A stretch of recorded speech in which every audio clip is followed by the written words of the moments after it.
Bismillahirrahmanirrahim. Assalamualaikum warahmatullahi wabarakatuh. Hai anak-anak hebat, apa kabar kalian hari ini? Bertemu lagi dengan Bu Ros dalam pembelajaran Bahasa Indonesia untuk kelas 9. Nah, hari ini kita akan membahas mengenai teks yang sama dengan pertemuan sebelumnya. Kalau sebelumnya kita membahas mengenai teks pidato persuasif khususnya tentang struktur, maka untuk pembelajaran hari ini kita akan membahas mengenai aspek kebahasaan teks pidato persuasif. Ada apa saja aspek kebahasaan teks pidato persuasif? Mari kita simak bersama.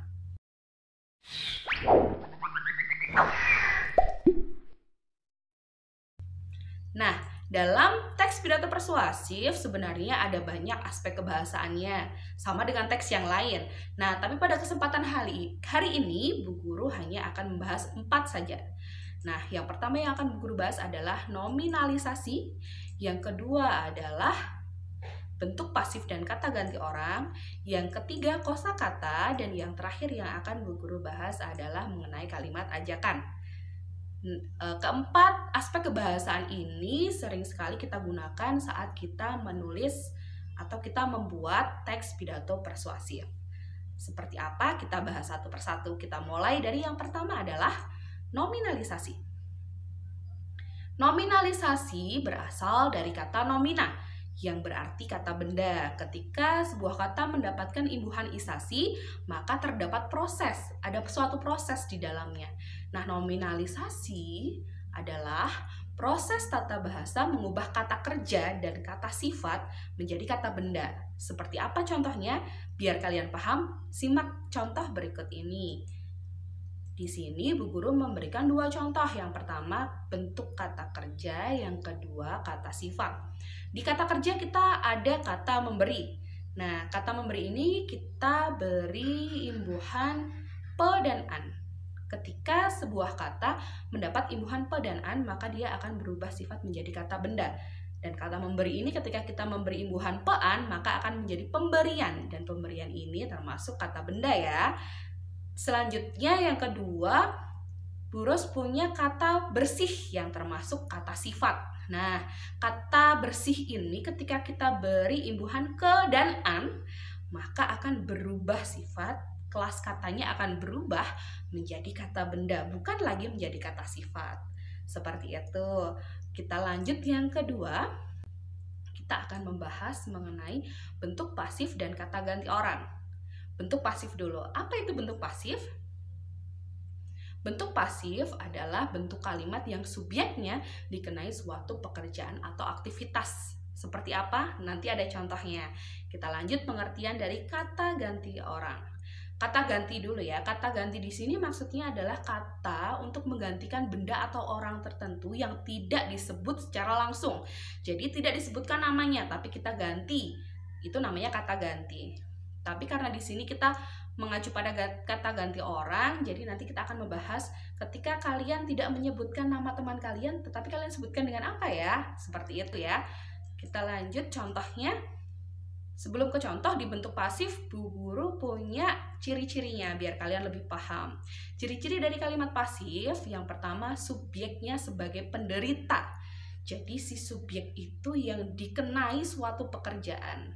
Terus yang kedua, predikatnya berimbuhan di, ter, atau terkan. Selanjutnya yang ketiga, predikatnya berupa predikat persona atau kata ganti orang disusul oleh kata kerja yang kehilangan awalan. Kemudian contohnya seperti ini. Pameran itu, nah berarti di sini pameran sebagai subjek. Pameran itu sebagai si penderita. Pameran itu akan dibuka sebagai predikat. Di situ kita memakai imbuhan di. Maka benar sesuai dengan cirinya tadi, predikat dalam kalimat pasif berimbuhan di, ter, atau terkan. Oleh Pak Bupati. Nah, di sini di situ maksudnya adalah objeknya berupa predikat persona. Pak Bupati di situ berfungsi sebagai objek. Begitu ya. Kita lanjut. ke kata ganti orang. Kata ganti orang itu dibagi menjadi dua. Yang pertama kata ganti tunggal dan jamak. Dari masing-masing kata ganti tunggal dan jamak itu ada 3 bagian lagi. Yang pertama untuk orang pertama itu berarti kita yang berbicara. Untuk orang kedua berarti orang yang kita ajak bicara, dan orang ketiga berarti orang yang sedang kita bicarakan. Oke, paham? Nah, untuk orang pertama tunggal ada saya, aku, daku. Untuk jamak kita ada kita atau kami. Untuk orang kedua tunggal ada kamu, anda, kau, engkau. Untuk kata ganti orang kedua jamak ada kalian, kamu sekalian. Untuk kata ganti orang ketiga tunggal ada ia, dia, beliau. Beliau itu dipakai untuk orang yang lebih tua dan kita benar-benar hormati ya.